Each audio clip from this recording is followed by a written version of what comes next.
तो ये जो आप मेरे पीछे देख रहे हो ये है यूनाइटेड नेशंस का मेन हेडक्वार्टर जो कि लोकेटेड है न्यूयॉर्क यूनाइटेड स्टेट्स में। यहाँ पे आप सारे देशों के फ्लैग देख रहे हो अल्फाबेटिकल ऑर्डर से लगे हुए हैं। स्वागत है भाई आप सभी लोगों का एक नए दिन में न्यूयॉर्क सिटी में। आज मेरा दूसरा दिन है, कल है मेरी यहाँ से फ़्लाइट वापसी इंडिया की, तो ये ट्रिप यहीं पे ख़त्म होएगा।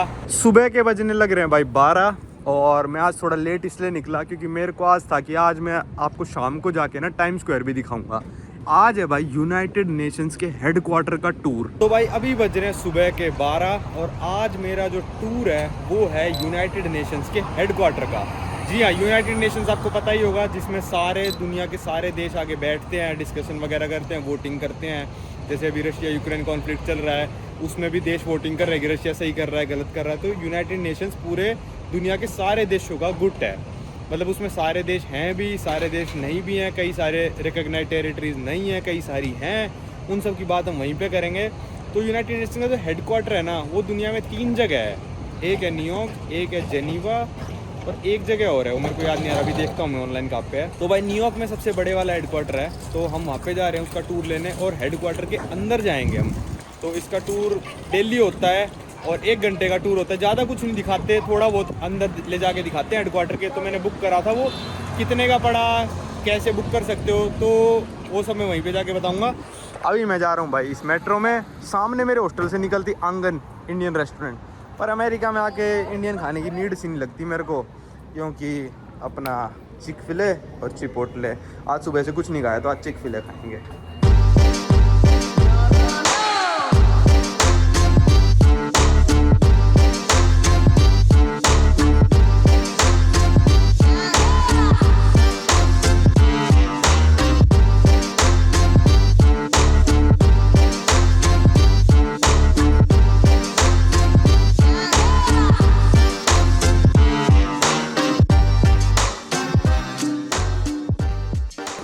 भाई ये देखो कहाँ निकला हूँ मेट्रो से। रात को तो पक्का लूटपाट हो जाएगी यहाँ पे। ये देखो भाई कहाँ निकला हूँ मैं, खतरनाक जगह निकला हूँ यार।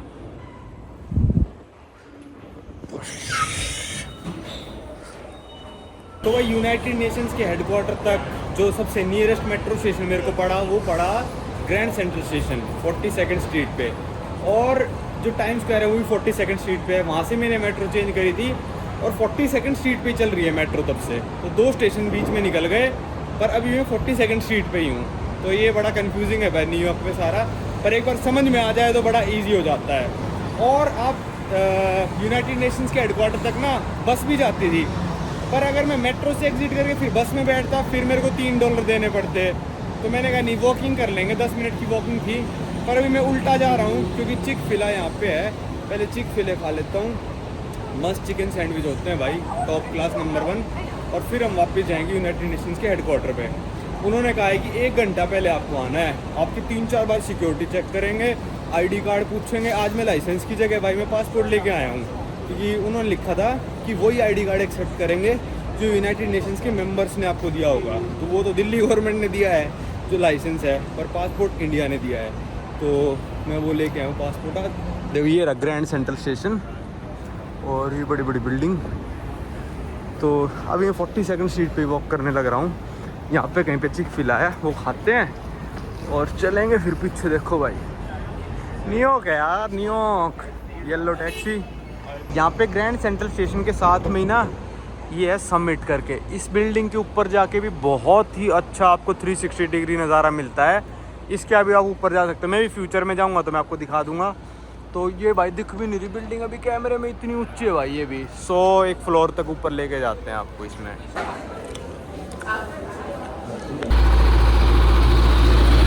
तो थोड़ा आपको टूर के बारे में बता दूं। टूर की कॉस्ट है भाई $26 एडल्ट्स के लिए, और टैक्स टूक्स लग के कुछ $27.5 के करीब हो जाता है। 1 घंटे का टूर है, काफ़ी सारी लैंग्वेजेस में है, पर शायद उसमें हिंदी नहीं थी, तो आपको इंग्लिश ही सेलेक्ट करनी पड़ेगी।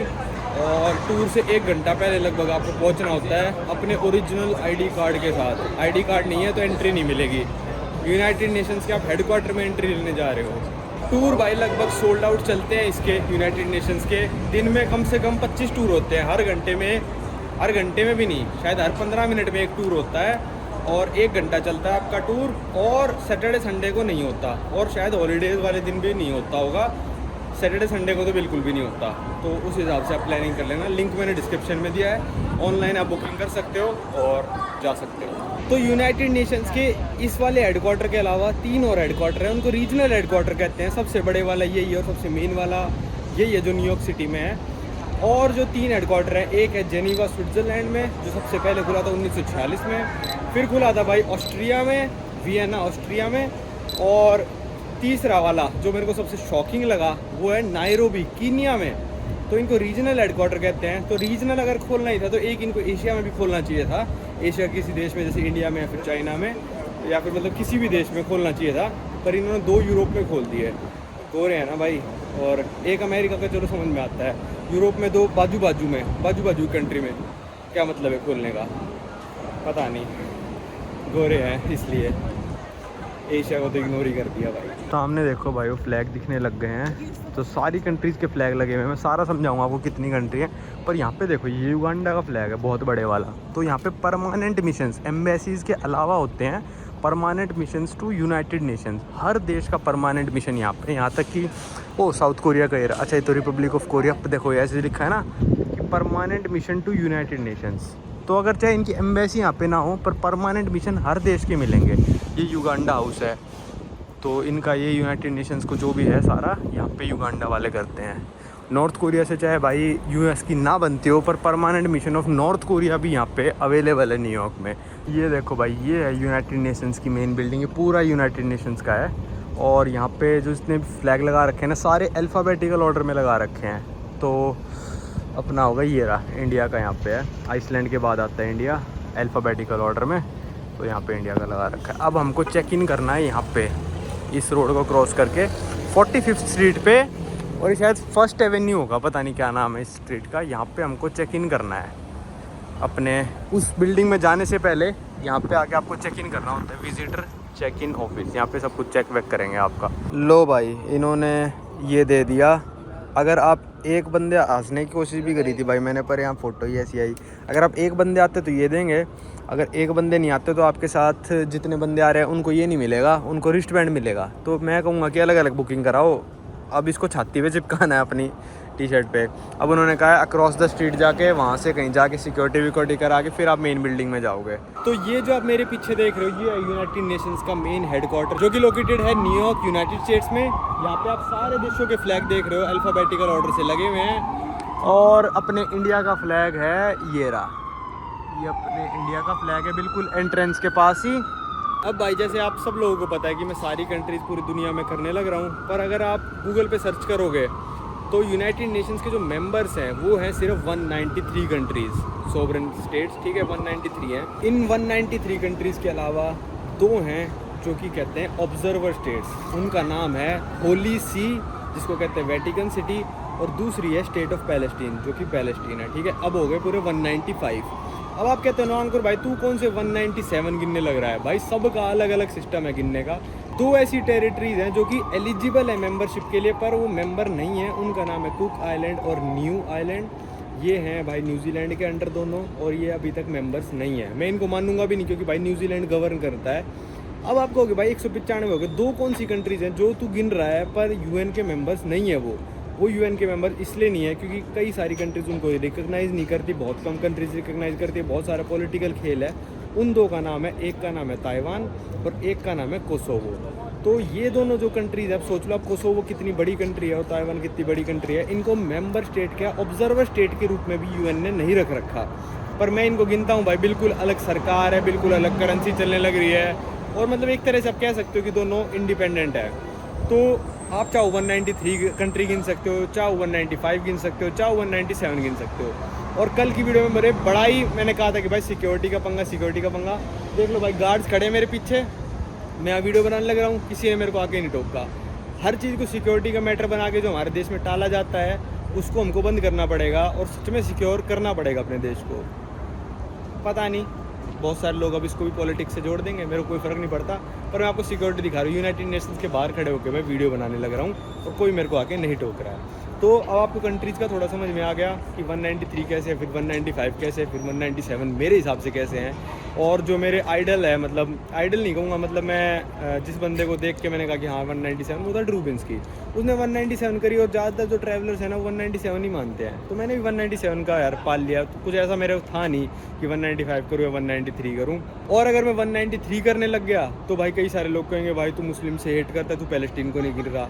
मैं 195 करने लग गया तो बहुत सारे लोग कहेंगे भाई तू चाइना को लव करता है, तू ताइवान को नहीं गिन रहा। तो भाई हर चीज़ में हेट मिलता ही रहता है। तो मैंने कहा 197 ही करते हैं। प्लस अगर आप और टेरिटरीज वगैरह सब गिनने लग जाओ ना पूरी दुनिया में, तो ये मान लो 300 से भी ऊपर चली जाएंगी वो। तो मैंने मेन करा है जिसमें सारा एरिया पूरी दुनिया का इंक्लूड हो जाए। चलो भाई अब अंदर चलते हैं, सिक्योरिटी वगैरह कराते हैं। 1 घंटे का अपना टूर है, देखते हैं क्या क्या देखने को मिलता है। और फिर मैं आपको सारे फ्लैग दिखाऊंगा, क्योंकि एक ही जगह ऐसी है भाई जहाँ पे सारे फ्लैग आपको लगे दिख सकते हैं। चार जगह होंगी, उन छोटे वाले हेडक्वार्टर्स पे भी सारे फ्लैग लगे होंगे, पर ये सबसे मेन है, तो यहाँ पे सारे फ्लैग आपको दिख रहे होंगे। ये पीछे हो गई थी सिक्योरिटी, उन्होंने कहा भाई अपनी छाती पे लगा ले, इसको हाथ में मत कर। तो पैसा ऐसे सोविनियर लेके जाने की सोच रहा था इसको, पर उन्होंने चिपकवा ही दिया। मैंने कहा चलो कोई नहीं। यहाँ पे एक बहुत बड़ा सा ग्लोब है जो कि गिफ्ट ऑफ इटली है 1996 में।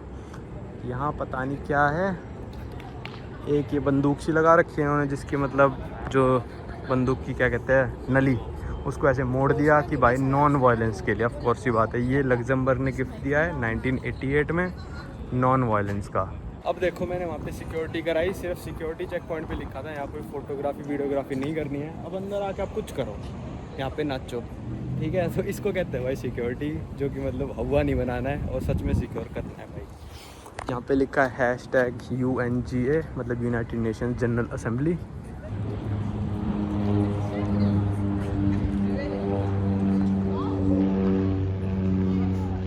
ये आ गया भाई, मैं वो छोटे वाली बिल्डिंग के अंदर, अभी लंबे वाली जो बिल्डिंग है ना उसके अंदर नहीं घुसा हूँ मैं।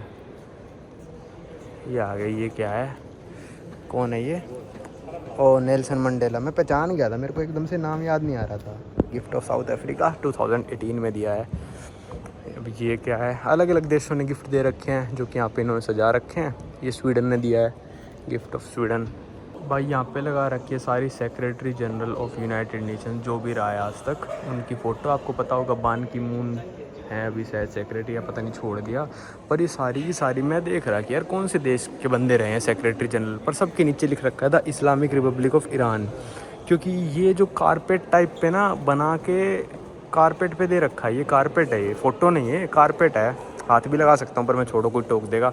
तो ये इस्लामिक रिपब्लिक ऑफ ईरान ने दिया है ये सारा। ईरान ने कारपेट पे बना के यहाँ पे भेजे सारी 1997 में, और शायद बान की मून की अभी आई होगी। तो ईरान ने भेजे सारी की सारी। अब देख लो भाई, यूएसए की इतनी दुश्मनी है ईरान से, पर यूनाइटेड नेशंस में उनको ये लगाना पड़ेगा क्योंकि ईरान यूनाइटेड नेशंस का मेंबर है। तो भाई ये मेरे पीछे टूर्स का ऑफिस है। अब यहाँ पे क्या है कि एक पर्ची और दे दी मेरे को कि आपका 2:30 बजे वाला टूर है, तो ये कहती 2:30 बजे ही चिपकाना है इसको, कहती कि वरना छूट जाती है। ऐसे ही थोड़ा गम सा इसमें।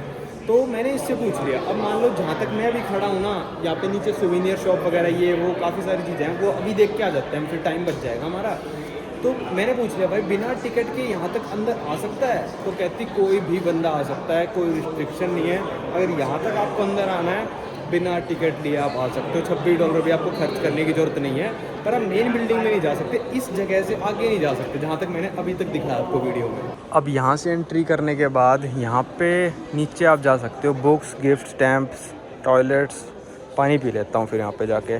और ये सारी चीज़ें लिखी हैं स्पेनिश में, क्योंकि एक तरह से आप मान लो दूसरी लैंग्वेज अमेरिका में स्पेनिश है। चलो चलते हैं नीचे। भाई काफ़ी बड़ा एरिया है नीचे। तो हम कहाँ जाएं? ओ ये वाले भाई सारे देशों के फ्लैग रखे हुए हैं यहाँ पे, वो जाके देखते हैं। अपने इंडिया का ऐसे लहरा देंगे। भाई यहाँ पे सारे देशों के फ्लैग लगा रखे हैं। चैड के पीछे बेलीज़ है, फिर उसके नीचे एक और काउंटर अल्बानिया का शायद। पर यार मेरे को इंडिया का नहीं दिखा यहाँ पे। ये वाला आयरलैंड का है, और आइसलैंड का कहाँ पे है? वहाँ पे होगा इंडिया का पक्का। ये रहा भाई, मिल गया इंडिया का फ्लैग। ये रहा, ये रहा यहाँ पे है। मैंने पता था मेरे को आइसलैंड का भी मिल गया। ये रहा। तो ये फ्लैग है 549 का एक। अब देख लो भाई सारे यूनाइटेड नेशंस के हैं। और यहाँ पे है वेटिकन सी, वो वेटिकन सिटी सी कह रहा हूँ भाई, यहाँ पे है वेटिकन सिटी का। और ये पैलेस्टीन का फ्लैग हो गया। हाँ भाई यहाँ मिल रहे यूनाइटेड नेशंस के मैग्नेट। पर बहुत महंगे हैं यार ये। $8 का एक है, मेरे को नहीं चाहिए इतना, इस पर टैक्स और लगेगा, $9 पड़ेगा ये। यहाँ पे भाई आइटम्स फॉर सेल है अलग अलग कंट्रीज से, जैसे ये वाले आइटम पाकिस्तान से हैं, ये वियतनाम से, इंडिया का ढूंढते हैं क्या सेल पे लगा रखा है इन्होंने। ये रहा भाई, यहाँ पे कुछ नहीं था इंडिया से सेल पे, यहाँ पे है ये लिखा पे इंडिया से ये सब चीज़ें, गोल्ड की चीज़ें हैं ज़्यादातर जो कि सेल पे हैं, $45। साइड में बांग्लादेश की हैं। हाँ ले भाई, सब कुछ ही बेचने लग गए हैं, देख लो टूरिस्ट अब बना दिया इसको इन्होंने। यूनाइटेड नेशन की चॉकलेट $16 की, ये वाली 1 पाउंड चॉकलेट बार, ये यूनाइटेड नेशंस की बिल्डिंग, मतलब 450 ग्राम का बार, पता नहीं कितने का है ये। भाई ये चीज़ भी बड़ी कूल है, सारे देशों के फ्लैग पोस्ट कार्ड, ये रहा इंडिया का, काफ़ी कम हो रखे हैं इंडिया के, लगता है लोग ज़्यादा खरीदते हैं, किन्नी भी साउ वगैरह के तो भरे पड़े हैं कोई नहीं खरीद रहा, मोरक्को के भी काफ़ी कम हो गए। तो $1 का एक है, अगर सारे देशों के खरीदते हो आप तो 197 या फिर $193, 95 मिलेंगे, क्योंकि यहाँ पे सॉरी 2 कोसोवो और ताइवान का यहाँ नहीं मिलेगा, तो $195 में मिलेंगे आपको। 1 hour later. तो भाई टूर हो गया ख़त्म, और टूर शुरू होते ही मेरा दिल टूट गया था। कहते भाई फ़ोटो लेना अलाउड है, कितनी भी फ़ोटो लो किसी भी चीज़ की, वीडियो बनाना या फिर ऑडियो रिकॉर्डिंग करना अलाउड बिल्कुल भी नहीं है। तो वैसे तो मैंने एक वीडियो देखी थी ज्योग्राफी नाउ वालों की, उन्होंने UN के अंदर जाके थोड़ी सी वीडियो भी बना दी थी। वो यार US सिटीज़न है, अब मैं बाहर का सिटीज़न आके यहाँ पे लॉ ब्रेक करूँगा UN की बिल्डिंग में, क्या पता मेरे को बैन कर दें US में आने से ये वो, क्योंकि भाई जिसकी वीडियो ज़्यादा पॉपुलर वगैरह हो जाती हैं फिर वो नज़रों में आ जाती हैं, तो मैंने रिस्क नहीं लिया, मैंने बिल्कुल भी कोई वीडियो नहीं बनाई, अपनी पर्सनल के लिए भी नहीं बनाई भाई मैंने। तो मैंने सोचा कि भाई ज़्यादातर ना फ़ोटो बहुत सारी फ़ोटो ले लेता हूँ, और उन फ़ोटो के ज़रिए आपको समझा देता हूँ कि भाई क्या क्या दिखाया और क्या क्या चीज़ें देखने में मज़ा आया और क्या क्या मैं देख पाया अंदर। भाई हमको एस्केलेटर से ऊपर लेके गए, और फिर हमको सबसे पहली जगह इन्होंने दिखाई, 3 मेन मतलब ऑडिटोरियम टाइप दिखाए जहाँ पे सारी कंट्रीज़ बैठती हैं। एक ही ऑडिटोरियम उनमें से था जिनमें सारी कंट्री बैठती है, और सारों में सेलेक्टेड कंट्रीज़ बैठती हैं। तो पहला जो ऑडिटोरियम उन्होंने हमको दिखाया था वो था UN सिक्योरिटी काउंसिल का ऑडिटोरियम। अब यहाँ पे आप जितनी भी चेयर्स, फर्नीचर, कारपेट वगैरह देख रहे हो, ये एक कंट्री ने गिफ्ट किया था यूनाइटेड नेशंस के हेडक्वार्टर को, वो थी नॉर्वे ने सारा गिफ्ट करा था। यूनाइटेड नेशन सिक्योरिटी काउंसिल में भाई 5 परमानेंट मेंबर है, जिनका नाम है चाइना, रशिया, US, UK और फ्रांस। भाई मेरे को समझ में नहीं आ रहा फ्रांस और UK को क्यों रख रखा है अभी तक, जबकि अब वो सुपर पावर है भी नहीं। किसी इंडिया जैसी कंट्री को रखना चाहिए, या फिर 5 की जगह अब 7 मेंबर कर दो, या फिर 10 मेंबर कर दो, ऐसा करना चाहिए। 10 टेम्परेरी मेंबर भी होते हैं जो हर 2 साल में बदलते रहते हैं, पर मेरे हिसाब से उन 10 मेंबर के साथ कोई पावर नहीं होती भाई, क्योंकि जो फैसले लिए जाते हैं ना वो 5 हेड मेंबर्स के द्वारा ही लिए जाते हैं। अब मान लो 14 मेंबरों ने वोट कर दिया किसी फैसले में फेवर में कि हाँ भाई ये तो होना ही चाहिए, ठीक है, पर आखिर में एक परमानेंट मेंबर ने, जो कि 5 मैंने आपको बताया जो परमानेंट मेंबर है, उनमें से एक ने भी बोल दिया ना कि नहीं ये नहीं होना चाहिए, उसकी वीटो पावर होती है, वो वहीं पे रद्द हो जाएगा, क्योंकि एक परमानेंट मेंबर ने बोल दिया कि नहीं हो सकता। तो क्या फ़ायदा 10 टेम्परेरी मेंबर, वो भी ड्रामा सा कर रखा है इन्होंने, ठीक है। ये था जो मैं अपना ओपिनियन भी रखता रहूँगा, क्योंकि भाई ये यूनाइटेड नेशंस है, यहाँ पे हर देश अपना ओपिनियन रख सकता है। तो मैं इंडिया को रिप्रेजेंट कर रहा हूँ, मतलब कर नहीं रहा, यूनाइटेड नेशन भी रिप्रेजेंट नहीं कर रहा, वैसे तो मैं इंडियन सिटीजन हूँ तो मैं अपने ओपिनियन रख सकता हूँ भाई। तो जो आप बीच में चेयर देख रहे हो यूनाइटेड नेशंस की सिक्योरिटी काउंसिल में, वो हैं permanent members plus temporary members की, मतलब 15 मेंबर्स की बीच में कुर्सियाँ हैं, और जो मेंबर साइड में बैठना चाहते हो बैठ सकते हैं। 6 लैंग्वेजेस में ट्रांसलेट करी जाती है हर चीज़ को। जो 6 लैंग्वेजेस हैं वो है Russian, French, English, Spanish, Arabic और चाइनीज़, जिसमें से 5 लैंग्वेज तो वही हैं जो कि परमानेंट मेंबर्स की हैं, और एक अलग से बस आ गई स्पेनिश, क्योंकि बहुत सारे देश स्पेनिश बोलते हैं, इसलिए स्पेनिश को इंक्लूड कर दिया। फिर उससे अगली जगह हमको लेके जाया जाता है जहाँ पे दिखाया जाता है कि UN पीस कीपिंग मिशंस कैसे करता है, जो कि मतलब जैसे आपने देखा हो कई सारी अफ्रीकन कंट्रीज़ में मोस्टली UN के पीस कीपिंग मेंबर्स होते हैं, जो मतलब सारी लाइट ब्लू कलर की ड्रेस पहनी होती है, जैसे UN का फ्लैग है लाइट ब्लू कलर का। तो एज ऑफ नाउ 70,000 UN के पीस कीपिंग मेंबर्स हैं। और ये पीस कीपिंग मेंबर्स कौन मतलब देता है यूनाइटेड नेशंस को, ऑब्वियस सी बात है वो भी किसी ना किसी देश के होंगे। तो जैसे मान लो कि US की आर्मी में जितने बंदे हैं वो रेशोज़ के हिसाब से देते हैं, जैसे सबसे छोटा देश जो हो गया वो कम मेंबर देगा, यूनाइटेड स्टेट ज़्यादा मेंबर देगा, इंडिया ज़्यादा मेंबर देगा। तो आज की तारीख के हिसाब से 70,000 पीस कीपिंग मेंबर्स हैं यूनाइटेड नेशंस के। फिर उसके बाद बात करी जाती है ह्यूमन राइट्स की। 30 ह्यूमन राइट के बड़े बड़े चार्ट लगा रखे थे, जिसमें से मैंने 4-5 की फ़ोटो खींची। उस पर सारे ह्यूमन राइट्स लिखे थे कि भाई इक्वालिटी, सबके लिए फूड होना चाहिए, ये होना चाहिए, वो होना चाहिए, सब लिखा था। पर भाई सब देशों की अपनी मर्ज़ी है, चाहे वो यूनाइटेड नेशंस के मेंबर हैं चाहे ना हैं, अपने देश में कुछ भी कर सकते हैं। चाहे इन ह्यूमन राइट्स को फॉलो करो चाहे मत करो, उनके ऊपर कोई कार्रवाई नहीं होती।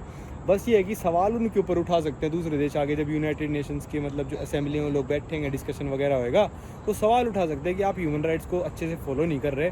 पर कोई मतलब ऐसे फोर्स नहीं करा गया किसी भी देश पे कि भाई तुमको ये चीज़ फॉलो करनी ही है। तो मतलब मेरे हिसाब से ना यूनाइटेड नेशन थोड़ी फोकी चीज़ बनाई गई है कि भाई ऊपर से कि हाँ दिखाने के लिए कि सारे देश एक साथ हैं, सब देश एक दूसरे का सपोर्ट करेंगे, ये है यूनाइटेड नेशंस है, ये है। पर सब देशों की अपनी मर्जी चल रही है, कोई रूल फॉलो कर रहा है, कोई रूल फॉलो कर रहा है, सब अपने हिसाब से। इस यूनाइटेड नेशंस का मेंबर नॉर्थ कोरिया भी है, इस यूनाइटेड नेशंस का मेंबर अमेरिका भी है, इंडिया भी है, रशिया भी है, सऊदी अरेबिया भी है, कंजर्वेटिव मुस्लिम कंट्रीज़ भी हैं, सारी हैं भाई। तो मेरे हिसाब से ठीक है, पर ठीक नहीं भी लगता, मतलब ऐसे कोई ये क्या बताएं अब। चलो भाई कहानी को कंटिन्यू करेंगे। मैंने एक एयरपोर्ट्स टाइप मतलब स्कल कैंडी के ऑर्डर करे थे अमेज़ोन से, वो एक अमेज़ोन पिकअप लोकेशन पे डिलीवर हो चुके हैं, वहाँ से मेरे को उठाने हैं। यहाँ से 15-20 मिनट की वॉकिंग पे वाली लोकेशन। तो वॉक करते करते मैं आपको आगे बताऊंगा और क्या क्या दिखाया। अभी मेन चीज़ बची है जो कि था यूनाइटेड नेशन जनरल असेंबली, उसके बारे में भी सारे बात करेंगे कि कंट्रीज़ कैसे बैठती हैं ये वो। अब यहाँ से एग्जिट करते हैं पहले। अब इन फ्लैग्स का मैं आपको बता देता हूँ, आपको कि यार कितने सारे फ्लैग हैं, 200 कंट्रियों के कहाँ तक पहुँचेंगे, है ना। तो भाई ये फ्लैग शुरू होते हैं अफ़गानिस्तान के फ्लैग के साथ, अल्फ़ाबेटिकल ऑर्डर में है। सबसे पहले अफ़गानिस्तान का फ्लैग है जो कि है 42nd स्ट्रीट पे, 42 स्ट्रीट पे। और ये सारे फ्लैग जाते हैं, आखिरी फ्लैग है जिम्बाब्वे, और जिम्बाब्वे के बाद लगे हैं वेटिकन सिटी और पैलेस्टीन का फ्लैग जो कि मतलब ऑब्जर्वर स्टेट्स हैं। और वो ख़त्म होते हैं भाई 48th स्ट्रीट पे जाके। 6 स्ट्रीट्स तक ये फ्लैग हैं, जैसे ये वाली मेरे हिसाब से 43rd है, हाँ वो वाली 42nd है, और फिर 48th स्ट्रीट तक जाते हैं।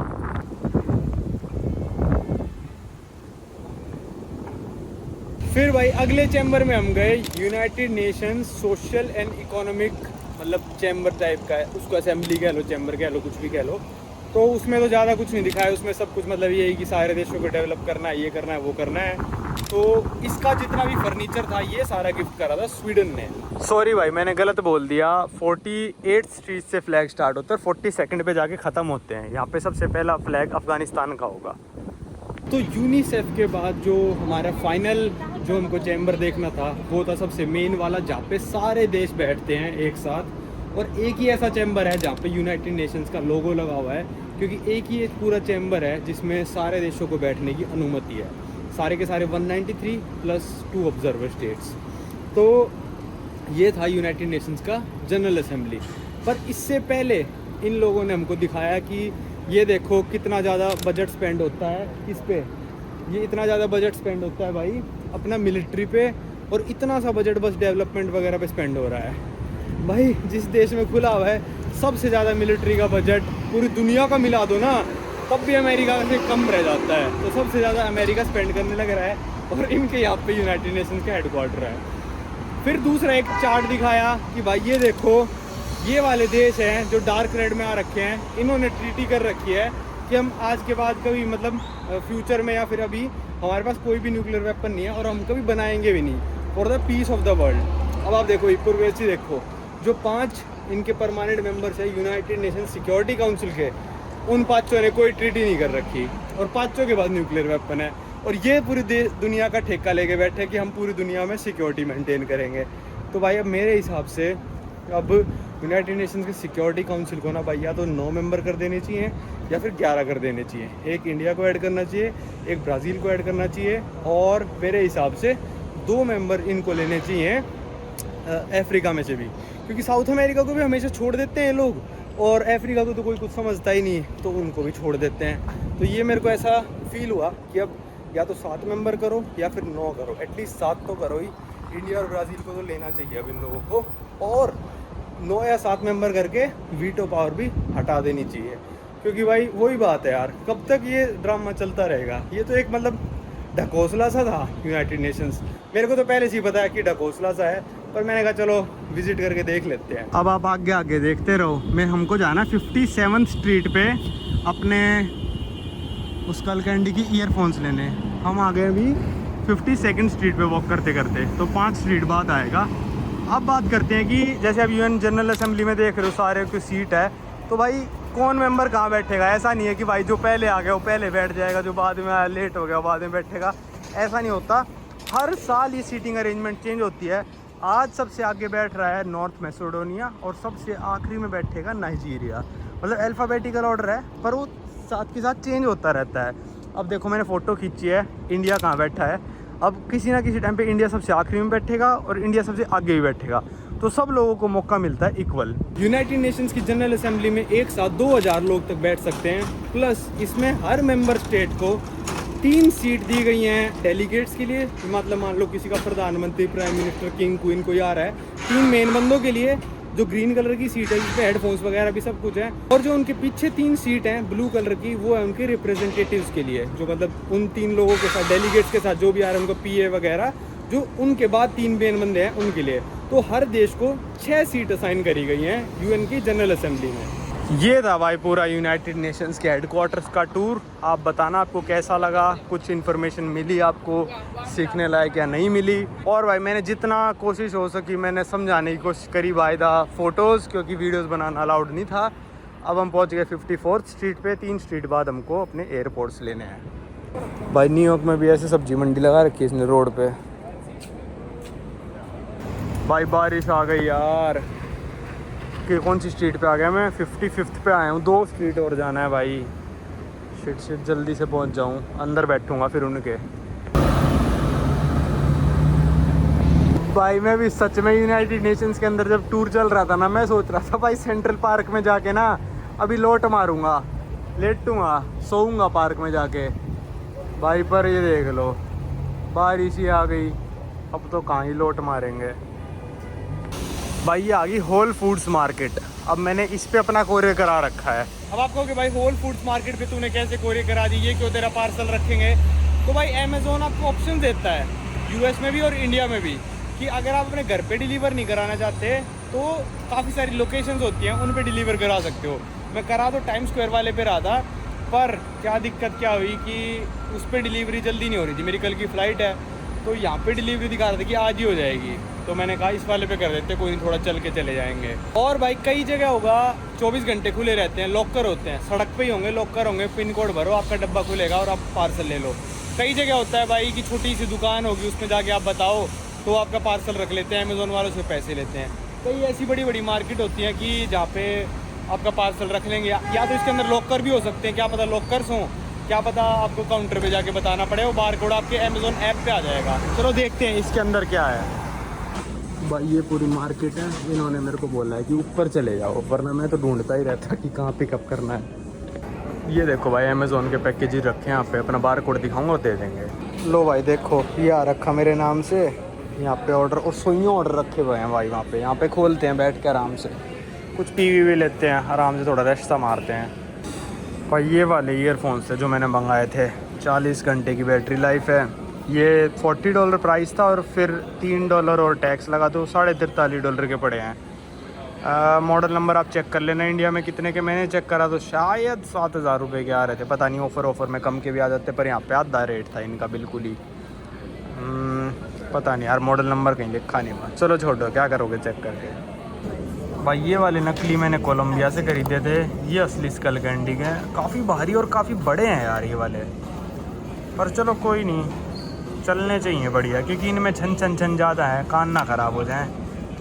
ये वाले हैं स्कल कैंडी के यार। ये कैसे हैं? तो मतलब अच्छा ये हो, इसमें से निकालना पड़ेगा फिर सही होंगे। भाई कमाल कर दिया स्कल कैंडी वालों ने यार, इतनी बड़ी तार देने का कष्ट क्यों करा इन लोगों ने इसको कहाँ कनेक्ट करना है भाई इतनी लंबी तार को।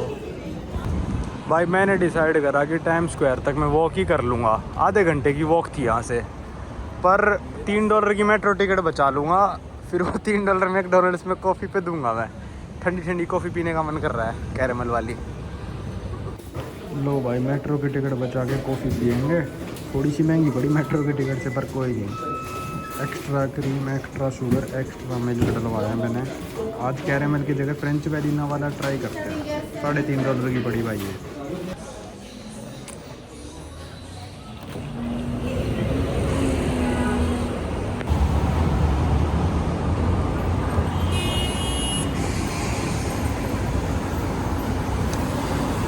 भाई आज तक मैं अमेरिका में पैसे विड्रॉ कराता रहा और $3 देता रहा हर बार।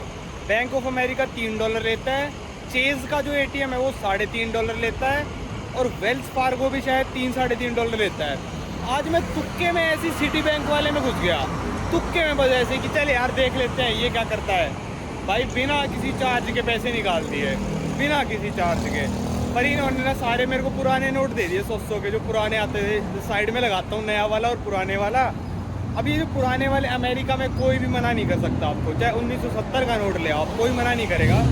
पर मैं ये पैसे यहाँ पे खर्च करने के लिए निकलवाता ही नहीं हूँ अमेरिका में। मैं निकलवाता हूँ मेरे को और देश जो जाने अफ्रीका वगैरह के लिए, वहाँ के लिए डॉलर मेरे को इंडिया जाके एक्सचेंज ना कराने पड़े, क्योंकि इंडिया की सरकारें इतने रूल लगा रखे हैं ना, रिटर्न टिकट, ये टिकट, पैन कार्ड, ये वो पता नहीं क्या क्या। तो इसलिए मैं थोड़े बहुत पैसे $1000-1200 जब भी अमेरिका आता हूँ अपने अगली ट्रिप के लिए निकलवा के लेके जाता हूँ। तो भाई आप भी अमेरिका आओ ना और आपको कैश निकलवाना हो तो आप सिटी बैंक के ATM में जाना, एक भी रुपया नहीं ले, $1 भी।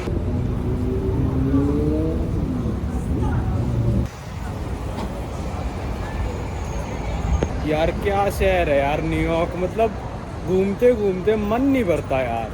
पैदल चलते रहो यार, क्या मौसम है, क्या वाइब है। मतलब मैं आराम से 10 दिन न्यूयॉर्क शहर में स्पेंड कर सकता हूँ, पर मैं एक साथ नहीं करना चाहता, क्योंकि फिर वो ना वाइब धीरे धीरे ख़त्म हो जाती है। आप एक ही शहर में ज़्यादा दिन रुक जाओ, तो मैं हर जगह ना मतलब ज़्यादातर कोशिश करता हूँ कि कई बार विज़िट करूँ, कि मतलब अभी आ गया मैं, फिर अगली बार फिर आऊँ मैं न्यूयॉर्क, फिर कोई नई चीज़ देखूँ। जैसे अब क्या यूनाइटेड नेशंस का हेडक्वार्टर देखा, तो भाई यार क्या शहर है। ये देखो ये वाला कैथीड्रल शायद पहली बार देख रहा हूँ मैं, जो भी आ रहा है आगे। यार क्या वाइब है, मतलब भगवान का समय ऐसा मन करता है कि नाचते हुए जाओ यहाँ पे, इतना बढ़िया है यार। क्या मतलब लगता है कि भाई कहीं आए हो।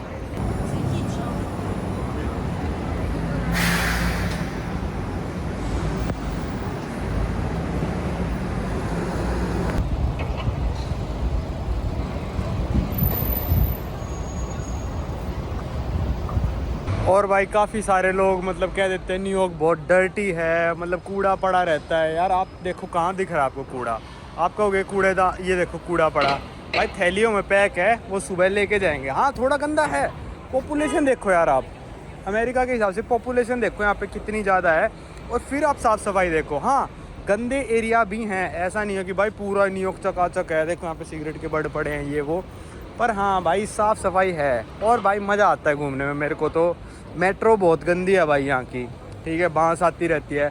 जैसे मैं अभी चलने लग रहा हूँ तो वहाँ पे क्या पता गांजे की बदबू आ जाए, तो कहीं पे भी आ सकती है गांजे की बदबू, ठीक है, वो थोड़ी दिक्कत है। मेट्रो में साफ़ सफाई करते हैं पर फिर गंदी हो जाती है वो, मतलब थोड़ा ऐसे ही लोग उल्टी पुल्टी कर देते हैं, तो वो है सब कुछ, क्योंकि बड़ी सिटी है, फ्रीडम है, तो भाई वो सब हो जाता है। पर यार आप आओगे ना तो आपको लगेगा कि यार ये सपनों का शहर है, जहाँ पे मतलब वो कहते हैं ना, जहाँ पे लोगों की ड्रीम्स बनती हैं, वो वाला शहर है यार न्यूयॉर्क। और अभी तो जैसे कल मैं आया था, मैं 12 बजे अपने हॉस्टल से निकला था और 6 बजे वापस चला गया था अपने हॉस्टल। अब यही संटी भाई मेरे साथ होते हैं, फिर मेरा कोई फ्रेंड होता ना, 12 बजे तक भाई मैं अपने हॉस्टल भी ना जाऊँ। ऐसी लाइवली सिटी है, इसलिए मैं संटी भाई को फोर्स भी कर रहा था कि यार न्यूयॉर्क जा रहा हूँ साथ चल लो, यार न्यूयॉर्क जा रहा हूँ साथ चल लो। बार बार मौका नहीं मिलता, इतना महंगा हॉस्टल लेके रुकने लग रहा हूँ। तो भाई अगर आप में से कोई बिल्कुल मैं न्यूयॉर्क में रहता हूँ और अगर मेरे को होस्ट कर सकता हूँ भाई अगली बार, अगर कोई दिक्कत बिल्कुल भी ना हो 0%, तो ज़रूर मेरे को मेल करना, मैं आपके घर रुक जाऊँगा भाई आके। मेरे को इस चीज़ में कोई शर्म नहीं है, क्योंकि $100 का हॉस्टल पड़ रहा है यार दिन का, और वो थोड़ा दूर भी है, डाउन टाउन में है। मेरे को अप टाउन साइड थोड़ा रहना है, पर अगर आपका घर डाउन टाउन में भी और मेट्रो से कनेक्टेड है, मतलब न्यू जर्सी में ना हो, न्यूयॉर्क में हो, तो भाई प्लीज़ मेरे को मैसेज भी करना, मैं आपके घर रुक के बड़ा ही खुश होऊंगा। मेरे को थोड़ी ना और लिबर्टी मिल जाएगी कि मैं ज़्यादा दिन रुक के और ज़्यादा वीडियो बना सकता हूँ। अब ये है कि भाई दिमाग में कि भाई $80 तो मैं दिन के ही देने लग रहा हूँ, और ऊपर से क्या कहते हैं खाने पीने के अलग चल रहे हैं, तो खर्चा मतलब ये मान लो $150 पर दिन के हिसाब से हो ही जाता है न्यूयॉर्क में। अगर आप आ रहे हो, वो भी हॉस्टल में रुक रहे हो, होटल की तो भूल ही जाओ भाई, इतने महंगे होटल हो रखे हैं यहाँ पे। वैसे जो बंदे न्यू जर्सी में भी रहते हैं ना, उनका भी मतलब न्यूयॉर्क एक ट्रेन राइड दूर है, वर्ल्ड ट्रेड सेंटर पे आती है ट्रेन पास करके, मतलब 15-20 मिनट में न्यू जर्सी पहुँचा देती है। पर यार जब आप न्यूयॉर्क में मैनहट्टन में रहते हो ना, और आप सुबह सुबह अपनी बिल्डिंग से निकलते हो और सीधा आप देखते हो न्यूयॉर्क का, देखो यहाँ गांजे की बदबू आने लग गई भाई। तो आप सीधा देखते हो ना न्यूयॉर्क का, तो वो फील आती है कि आप हाँ भाई अब न्यूयॉर्क में रुके हुए और रात को 12 बजे भी आप जा सकते हो कहीं पे भी। हाँ है न्यू जर्सी भी बहुत ज़्यादा पास, पर अगर आपको असली में फील लेनी है कि भाई आप न्यूयॉर्क में रह रहे हो तो आपको भाई फिर मैनहट्टन में रुकना पड़ेगा। रुक सकते हो आप, ऐसी कोई बात नहीं, अगर आप बजट पे कंस्ट्रेंट हो तो रुक जाओ, पर अगर आपको बिल्कुल फील लेनी है न्यूयॉर्कर वाली तो भाई मैं कहूँगा एक बार तो न्यूयॉर्क में रुक के ज़रूर देखो। भाई इस रोड पे चलते चलते तीसरा चर्च आ गया, बिल्कुल डाउनटाउन में, मतलब ये मिड टाउन है, मिड टाउन में चल रहे हैं हम। स्ट्रीट नंबर होगी शायद 50 होगी जहाँ तक मेरा अंदाज़ा है। तो ये वाला चर्च मैंने संटी भाई के साथ विजिट कर रखा है और यार इतना मज़ा आता है यार चलने में। क्या शहर है यार, क्या शहर है, मज़ा देता है यार। मित्रों ये हो गई अपने टाइम स्क्वायर पे एंट्री। आप कहीं पे भी आ सकते हो, 42nd स्ट्रीट से टाइम स्क्वायर शुरू हो जाता है और ये लगभग 48 स्ट्रीट तक जाता है। तो मैं अभी 44th स्ट्रीट से मैंने एंट्री करी है। भाई मैं तो सारा देख चुका, पर मेरे को लग रहा है स्क्रीन एक्स्ट्रा लगा दिया क्या। भाई हर बार आता हूँ तो मज़ा आ जाता है यार कोई साथ में हो तो और मज़ा ही आता है। क्या माहौल है, this is the time square.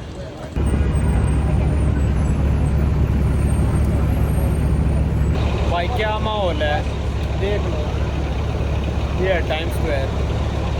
मेरे को हॉस्टल जाना ही पड़ेगा, रात तक नहीं रुक सकता मैं।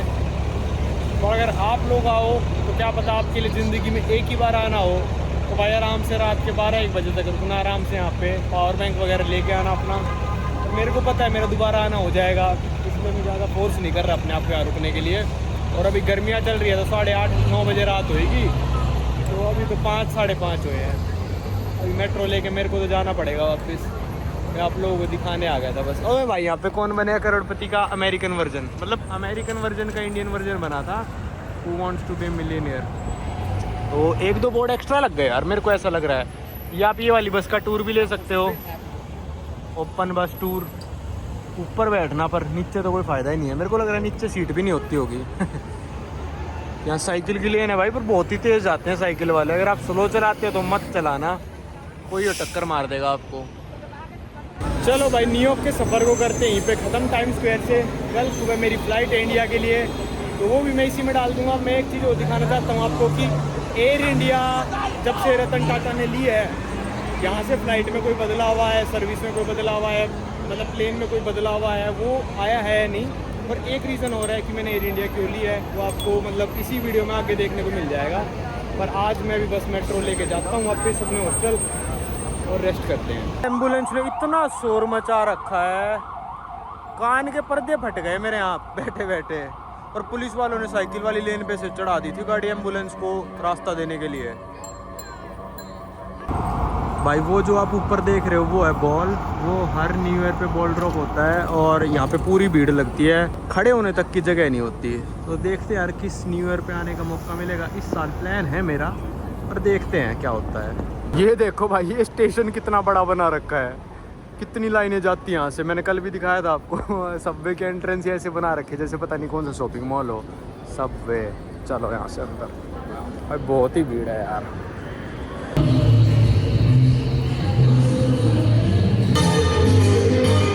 वो भाई वेनेजुएला से है बंदा।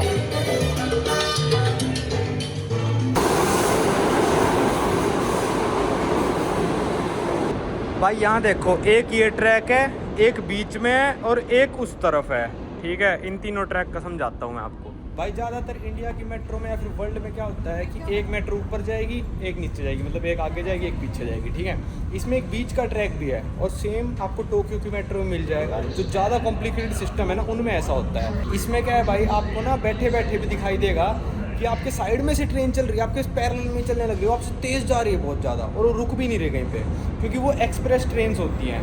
तो अगर आप गलती से एक्सप्रेस ट्रेन में बैठ गए ना तो भाई आप फंस सकते हो, क्योंकि वो रुकती है। एक और ट्रेन आ गई। तो भाई जो एक्सप्रेस ट्रेन होती है ना वो रुकती है, मतलब ये मान लो कोई ट्रेन 7 स्टेशनों बाद रुकेगी, कोई 10 स्टेशनों बाद रुकेगी। तो अगर आप एक्सप्रेस ट्रेन में बैठ गए इतना कुछ अंतर नहीं पड़ेगा, पर वो है कि चलती सेम लाइन पे है पर वो एक्सप्रेस है। भाई एक चीज़ मैं अभी सोचते सोचते आ रहा था कि हर साल सीटिंग अरेंजमेंट चेंज होता है यूएन का, है ना। जो अभी जैसे नॉर्थ मैसेडोनिया सबसे आगे बैठा है, तो अगले साल एक और एन वाला ही नाम का कोई शायद नॉर्वे आ जाएगा सबसे आगे। तो अब आप ये सोचो, जो आज नॉर्थ मैसेडोनिया सबसे आगे बैठा है ना, हालांकि एकदम से पीछे नहीं जाएगा, धीरे धीरे पीछे जाएगा, पर उस सीट पे वापस आने के लिए नॉर्थ मैसेडोनिया को ये मान लो 193 साल लग जाएंगे कि वापस से वो उस सीट पे आए। तो जब से यूएन फॉर्म हुआ है, मेरे को लग रहा है एक चक्कर भी पूरा नहीं हुआ है कि मतलब सबसे पहले मौका मिला हो। इंडिया को ऑलरेडी मौका मिल चुका और अब काफ़ी पीछे पहुंच गया है इंडिया। तो अभी मतलब नॉर्थ मैसेडोनिया 193 साल बाद उसी सीट पे वापस आएगा, 200 साल लगभग। भाई रात को मैं खाने जा रहा था और जैसे कहते हैं न्यूयॉर्क बहुत गंदा है, देखो यहाँ पे चूहे, इतने बड़े बड़े चूहे भाई घूमने लग रहे, कई सारे थे। वो रहा एक और, ये निकला, दिखा, एक गिर रहा, कई सारे घुस गए भाई अंदर, ये बैठा। The next day. चलो भाई आखिरी दिन अपना, आखिरी 3-4 घंटे न्यूयॉर्क में निकल पड़ा मैं सुबह सुबह एयरपोर्ट जाने के लिए।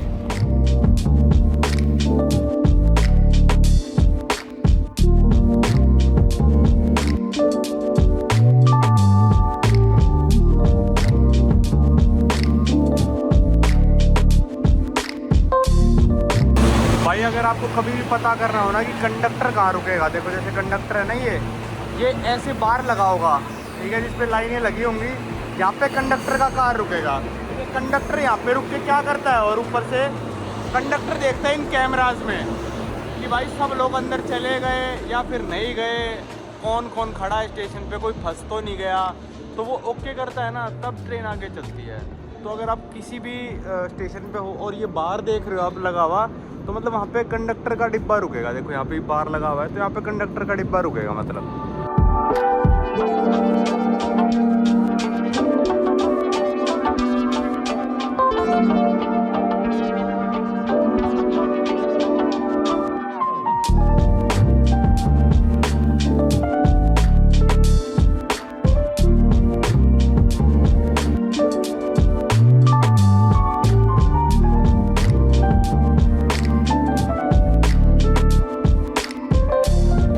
भाई एयर ट्रेन का प्राइस है $4.25। आपको न्यूयॉर्क की मैंने काफ़ी सारी सबवे की ट्रेन दिखा दी जिनका किराया $2.90 है। पर अगर आपको JFK एयरपोर्ट जाना है तो यहाँ तक आप आ तो सकते हो मेट्रो से, एक्सप्रेस ट्रेन से, जिनका किराया $2.90 है, पर आपको वो JFK एयरपोर्ट तक नहीं छोड़ेंगे। JFK एयरपोर्ट पहुँचने के लिए आपको लेनी पड़ेगी यहाँ पे एयरपोर्ट एयर ट्रेन कहते हैं इसको। देखो ये रहा, आप इसमें मेट्रो कार्ड भी कर सकते हो या फिर कॉन्टैक्टलेस टैप से पेमेंट कर सकते हो। इसका किराया भाई $4.25। देखो यहाँ पे भी ओमनी के लगे हुए हैं। मैंने आज तक इसका किराया दिया नहीं, क्योंकि मैं 2 बार न्यूयॉर्क आया हूँ और दोनों बार मतलब कुछ ना कुछ मेंटेनेंस चल रही थी, तो इन्होंने माफ़ कर रखा था किराया। यहाँ टैप करना है और जाओ भाई। $4.25 का किराया है इसका JFK की एयर ट्रेन का। सारे टर्मिनल्स जाती है ये लगभग। जो भाई एयर ट्रेन है इसका रूट है जमाइका स्टेशन से आपको मिलेगी 2 एयर ट्रेन है, एक रेड वाली एक ग्रीन वाली। तो ग्रीन वाली में भी आ सकते हो, वो भी सबवे से कनेक्टेड है। रेड वाली ज़्यादातर लोग लेते हैं। ये जमाइका स्टेशन है, फेडरल सर्कल, फिर टर्मिनल 1, 4, 5, 7, 8 ये वाले मेन टर्मिनल है जहाँ पे सर्विस करती है। अगर किसी और टर्मिनल जाना है आपको तो इन टर्मिनल पर उतर के बस ले सकते हो।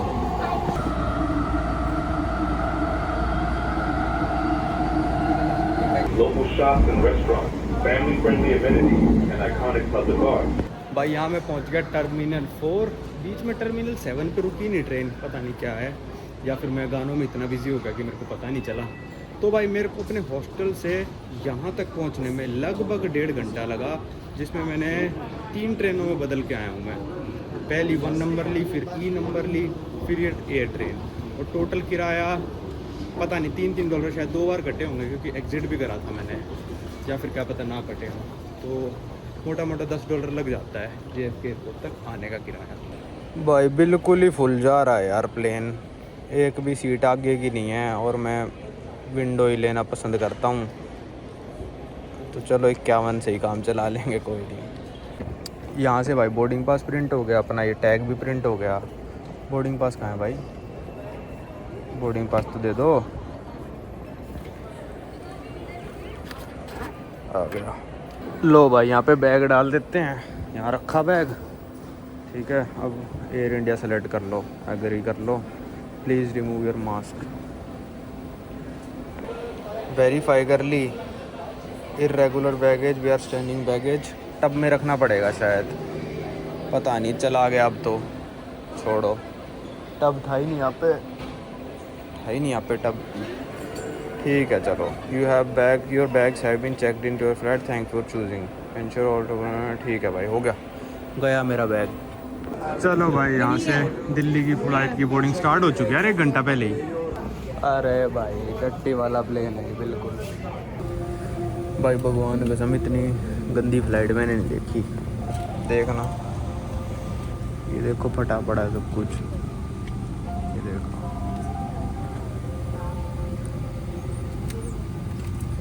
Media service unavailable.